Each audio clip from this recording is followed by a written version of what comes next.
Unlike drama, there's an element of camaraderie and team.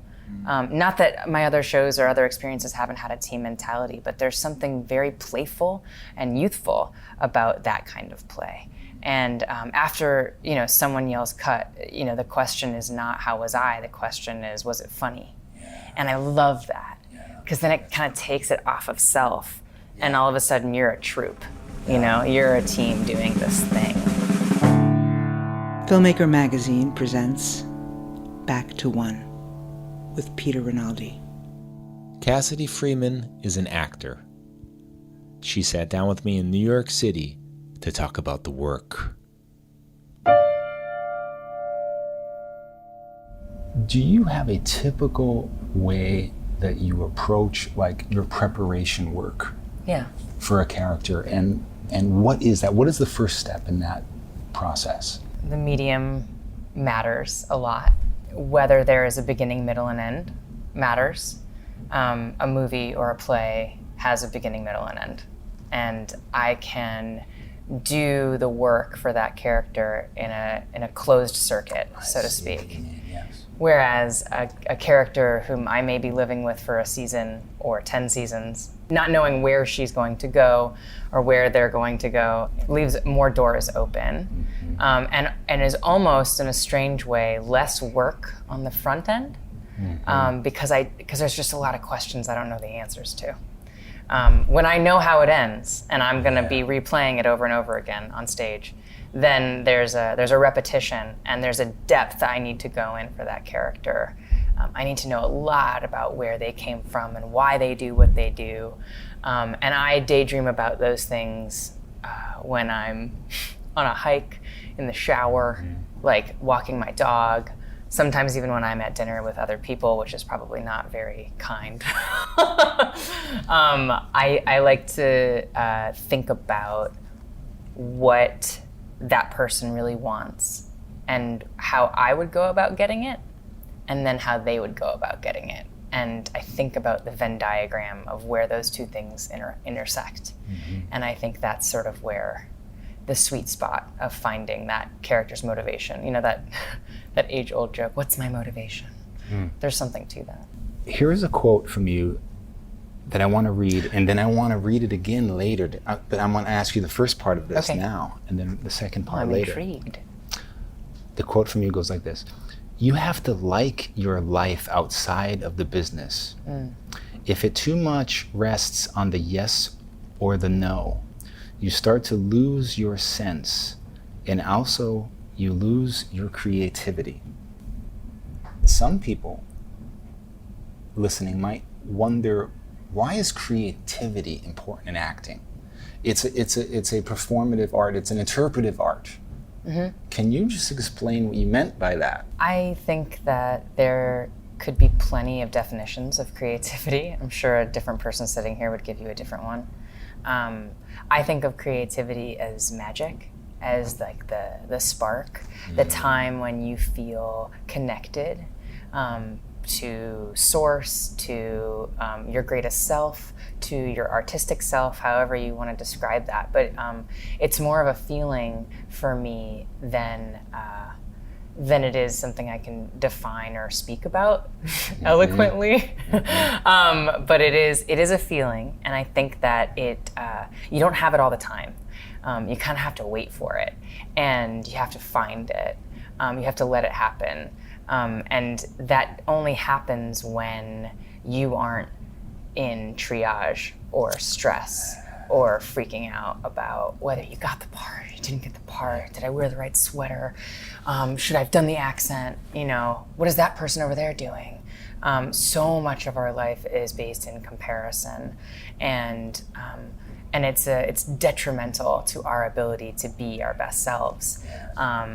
because you can't then rest in the truth and like the trust that you're uniquely you. There's no one that can think the things you do, and that's what creativity is. It's accepting the uniqueness of yourself. You know, I've said this before, but we don't go to Romeo and Juliet over and over again because we think they're gonna live. You know, we go because we wanna see that person play Romeo, and we wanna see that person play Lord Capulet, because there's something magical and creative about what they're bringing to the table. That quote, I think, is also probably in response to people asking me, like, what advice would you give an up-and-coming actor or someone who hasn't had the experience you've had? I don't ever like saying someone who's trying to be an actor, because we don't call someone in medical school trying to be a doctor. You know, like you're on a path to a goal, and whether or not you meet that goal in the way that you want to, you are that path. So that's how I think of it, at least. And so, you know, what advice I would give to someone who maybe hasn't had the experience or opportunities yet that I've had is to like your life outside, and that's almost just for your sanity. I don't think that you become successful at anything by only doing that one thing. You know, we're multifaceted humans, and the actors, the artists, the people that I admire are not one note.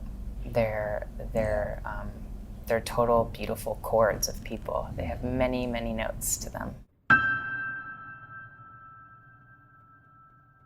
They're opening a Playhouse West in Philadelphia. You were at the Playhouse West, the original Playhouse West, right? Yeah. Is that where you first landed when you went to LA? Kind of. I started performing very young in Chicago, where I grew up. I started dancing when I was 3. I started opera when I was 7. I had an agent when I was 10. And then I sort of left it because it wasn't fulfilling me in the way that I wanted it to, and I was a teenager and went to school and went to college. But throughout that time, I was always very serious about my craft. I was taught to respect the theater, to respect the process. I had a teacher named Ann Hardigan through all of middle school and high school, who was our theater teacher at the school I went to in Chicago. And she treated acting in theater as a very academic thing, I think almost in the hopes that it would hold us and carry as much weight as other things did. And I appreciate that. I appreciate that I had that beginning. You know, when you're doing a tech, I was quiet. You know, this wasn't an opportunity to sort of like mess around. This was something to be taken very seriously. Fast forward, and maybe like Cassidy in her early 20s post-college is taking everything a little bit too seriously. My summers were spent going to conservatories. I went to a great conservatory here in New York City called the Actors Center on 27th and Broadway. I learned like mask work and voice work, and I always thought of myself as an instrument to be tuned in order to do this craft. It was all very, very serious. And I think the thing I was missing was that spark and that magic. I felt a little bit, in hindsight now I can say, I felt a little bit like a monkey with cymbals, you know? I could do a lot of things. I had a lot of tools in my belt, and but the one thing I was maybe missing, which I wasn't supposed to have yet because I got it at exactly the right time, was that authentic part of me that was ready to show real emotion, to really go deep into what I could bring to the table, what Cassidy could bring to the table, not what this trained monkey could bring to the table. Not to call myself a monkey, but you understand. I just like that vision of the symbols. And so I was in a play. A friend of mine, who's still a friend of mine, a man named Jim Neeb, who's one of the teachers at Playhouse West, he came up to me after the play. He wasn't then, he was a student.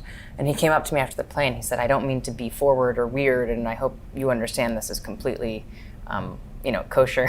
I'm not being a weirdo, but you have a total light on stage, and I think you'd really benefit from going to the school that I go to. And you should go and audit a class and meet Robert Carnegie, who's the teacher, and see if you like it. And I did that, and of course I went in there with like my resume and my book and my pictures and my things and my seriousness. And I sat with Robert Carnegie, and he kind of chuckled, and he looked at me, and he was like, can you just come in and just be yourself? Like, can you take all this that you have, which is very impressive. And I was like, condescending. And he's like, can you just let it go, throw it out the window? And I was like, yeah, I can do anything. I can do anything. I'm so serious. And so I came back and I started. And of course, there's a part of my brain going, really? We're just going to repeat each other for 3 hours? This is acting? And it was this little tiny keyhole that opened up probably the most important door of my current ability to do this career. I have mountains of gratitude for that whole experience. It was a community that I felt very safe to be myself, to bring my seriousness along with my fear and my emotion. I'm not really like a devotee in general in life. I don't believe that any one person or thing has all the answers. I believe that it's really important to gain as much as you can from as many different places and then sort of write your own story. But this particular chapter was very, very important for me. And I can't thank that school and the students that I went through it with and Robert Carnegie enough for creating that ground. I'm so glad that I found them when I did. And it was that, Mark Pellegrino was one of my teachers, and I remember going to him after a few years of going to school there and saying, like, Mark, I'm going on these big auditions, and like, I'm really messing them up. And like, I'm face planning these auditions. And he kind of laughed and looked at me and he said, are you having fun? And I was like, no, I'm having the absolute worst time of my life. Like, I'm stressed, I'm sweating, I'm like, I can't eat. I'm like, this is not fun, this is anxiety. And he said, that's your problem. You just gotta have fun, And even if it means you don't get the part, even if it means you go in there and, the be all end all cannot be when you cannot ever you're gonna have a crappy batting average at this career no matter what. No has to be a word that you have to become very comfortable with hearing. And you have to believe that when someone does say no, it's not about you. There's a reason. Do you have an approach now to the audition room, a game plan when you go in there? Now, after success, you've had success. Mm-hmm. Is it a different experience now when you have to read for something? Oh yeah, it's absolutely a different experience.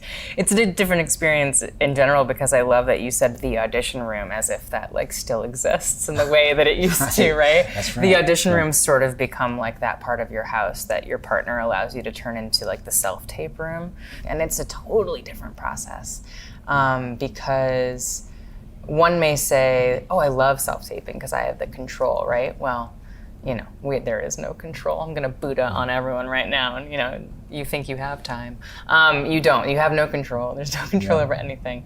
And for me, I tend to kind of obsess a little bit and be like, no, let's do it again. Let's do it again. Let's do it again. And half your day is all of a sudden spent doing a 3-page scene. There is something nice about being able to do it anywhere. If you're on vacation with your family or something, and you're like, oh, gotta pop that on tape for this thing, it alleviates a little bit of the I can never leave syndrome, which I think a lot of artists and actors who are in performing arts feel at times, which is part of the liking your life outside of this. You have to have a balanced life. But the audition process is one that I've heard a lot of actors that get success say they hate, or they don't like that, or they'd rather not do it, or an element of their success might be that they no longer have to audition. I think it's so important to say the words that you're supposed to say, and to say them out loud in front of other people. Mm-hmm. I think there's something that's part of where the magic and creativity is. I much prefer a room with people in it than I do a closet with an assistant and a camera. It's hard to create energy like that in those smaller audition rooms. Back in the day when you would test for something and you were actually going in front of a theater of network producers and executives, that was like, I loved those days because that felt like theater to me, which is where I came from and what I felt used to. Yeah. And also it creates a little bit of space between you and the people to whom you're performing, which almost to me gives me a little bit more leeway to go for it, whatever that might mean. Right. But in terms of like my psychological preparation for an audition, I mean, there's rules, there's no rules. When I showed up in Los Angeles, I was way too serious for Hollywood. I would show up with like my songbook and my Shakespeare monologue and my contemporary, and people looked at me like I was a little cuckoo for Cocoa Puffs. Yeah. And they were like, no, we want you to not really know the lines and like be pretty like nonchalant about it. That was hard for me. I'm not very nonchalant. But I did learn that there's this attitude that my co-star Edie Patterson and I talk about a lot, and I'm not going to swear on your podcast, but it's the F it, Yeah. It's the like, not who cares, but like, let's see what happens in kind of a wild and free space. Yes. So before an audition, I try to be as prepared as I possibly can be with words, with ideas, with an idea of, what world this whole thing is happening in. And then I kind of have to throw it out and go in there and be. And that throwing it out is the important part. That's the effort part. It's the trust too. It's what my teachers in like conservatory and college called actors trust. It's that idea that when you, and this is what I miss about not doing theater as much, is that when you get on a stage, the train leaves the station. And if something goes awry, like you gotta fix it in the moment. Right. No one's yelling cut, no one's going back to one, no one's watching playback and being like, what, I need another one on that. You did, I think, 63 episodes of Smallville, something like that. What did that do for your craft? Just having to do that. That's very astute of you to ask that, actually, because Smallville to me felt like the equivalent of grad school, right? Like I had been auditioning for several years. I was trying to break in. No one really knows how to do that either. That's like the catch-22. Yeah. We have no tape on you. Well, I need tape to get the audition. I need the audition to get the tape. Yeah. And booking that show was like, for the next 3 years, you are going to be like in the trenches 9 months out of the year. And not just with any show, with a show that has like 3 units going and like multiple stunts and green screens and magic and weapons training and fight training and mystical stuff and like in a rabid fan base, which is so special. It felt like a very safe place for me to ask a lot of naive questions. Like, what's a stand-in? Yeah. And, and like, to learn how to work with a camera. I'll never forget Kevin Fair directed one of the first episodes that I was in, and he came up to me, this is so embarrassing, he came up to me after like 2 takes and he was like, Cassidy, he's whispering, it's very sweet. He's like, you're kind of eyebrow acting. And I was like, I don't know what that means, Kevin. He was like, you're using your face too much. And so you can go back and see like the first 3 episodes of that show. I look almost like I'm dead because I pendulum swing to the opposite way. And then I found my center. Yeah. But the ability to do that and not be fearful of ruining your career or doing something wrong, it was a really incredible opportunity, and it couldn't have happened at a better time in my career.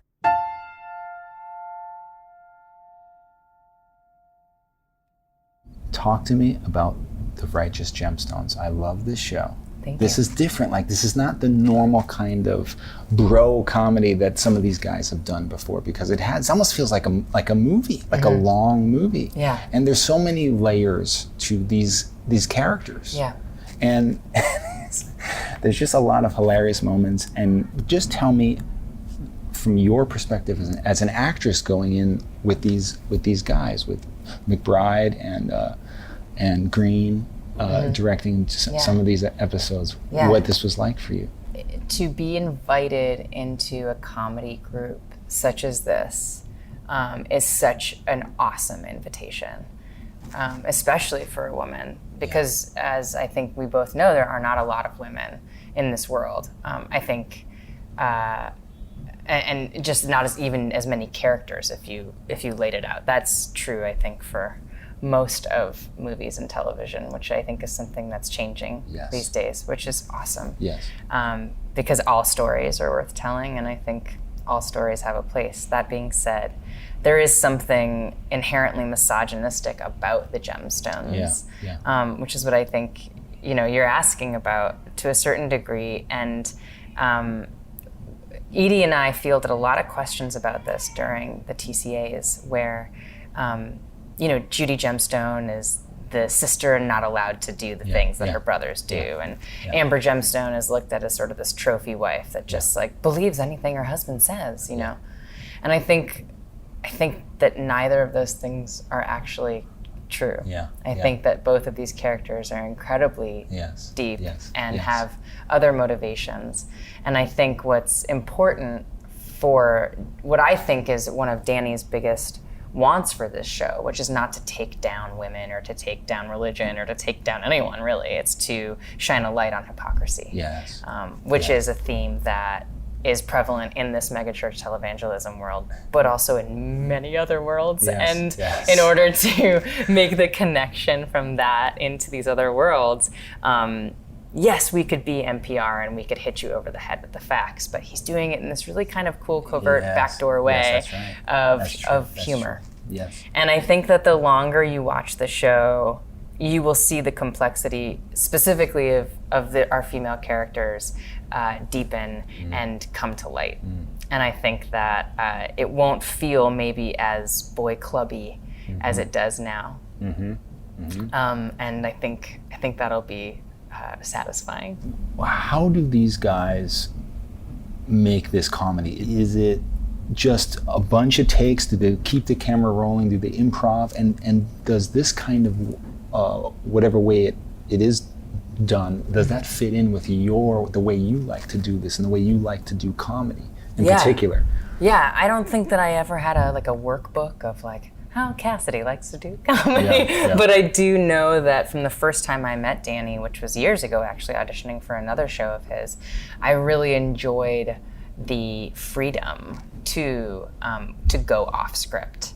I think whether it be improv or ad-libbing or whatever you want to call it, I like to call it the opportunity to play and to follow that magic, that spark. And he's so he sets a tone that is incredibly supportive and inviting. And one may think because of their success and their sort of bro comedy feeling in a lot of their films that there would be a bully aspect or a cool aspect. There's not. I literally have not met a group of people that will let you fall on your face if that's what you do, pick you right back up and be like, that was awesome, let's do it again.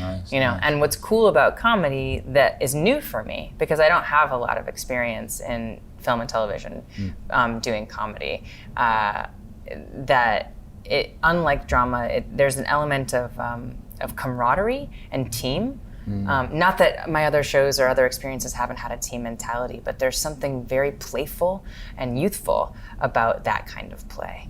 And after someone yells cut, the question is not how was I, the question is was it funny? And I love that, because then it kind of takes it off of self, and all of a sudden you're a troupe. You're a team doing this thing. All in the same, going to the same goal. Danny is one of the brightest men I've worked with.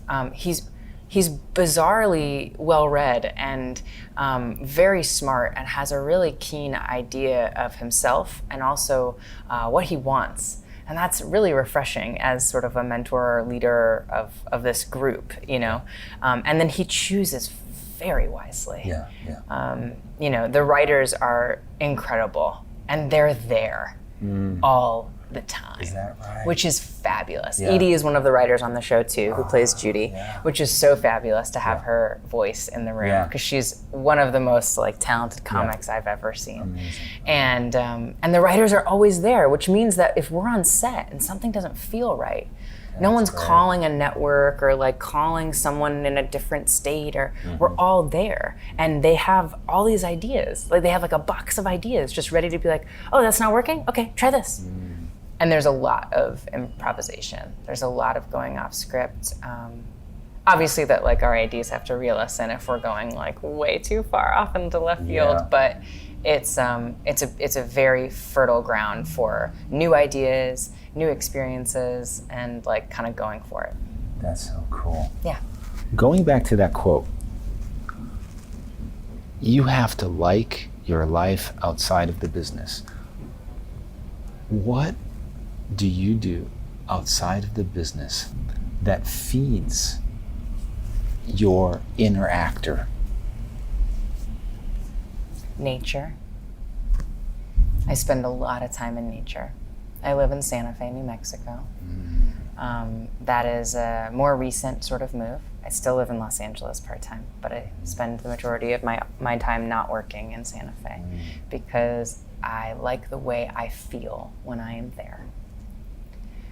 I throw pottery. I practice yoga. I practice meditation.